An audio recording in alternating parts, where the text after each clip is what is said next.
ഒരു കാലഘട്ടം എന്റെ ഉമ്മത്തിന് വരും സഹാബ, അന്ന് കൊന്നവനറിയില്ല എന്തിനാണ് ഞാൻ കൊല ചെയ്തത്, കൊല ചെയ്യപ്പെട്ടവൻ അറിയില്ല എന്തിനു വേണ്ടിയാണ് ഞാൻ കൊല ചെയ്തത് എന്നറിയാത്ത കാലഘട്ടം കടന്നു വരുമേ. രാഷ്ട്രീയത്തിലും സമുദായത്തിലും സമൂഹത്തിലും അത്തരത്തിലുള്ള കൊലപാതകങ്ങൾ അധികരിക്കുന്ന കാലഘട്ടമാണതെന്ന് ഹബീബുനാ ശഫീഉനാ റസൂലുള്ളാഹി.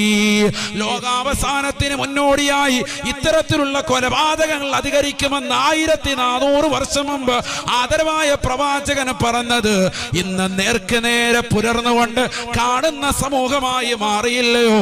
നഊദു ബില്ലാഹ്. അല്ലാഹുവിന്റെ മാർഗത്തിൽ ജീവിച്ചതാകുന്ന ചെറുപ്പക്കാരുണ്ടോ, സഹോദരങ്ങളുണ്ടോ? നമസ്കാരങ്ങൾ പള്ളിയിൽ നിന്ന് വിളിക്കുമ്പോ ആ പള്ളിയുടെ മിനാരങ്ങളിൽ നിന്ന് ശ്രവണസുന്ദരമായി കേൾക്കുന്ന ബാങ്കുകൾക്ക് ഉത്തരം കൊടുത്തുകൊണ്ട് അവ്വൽ വഖത്തിൽ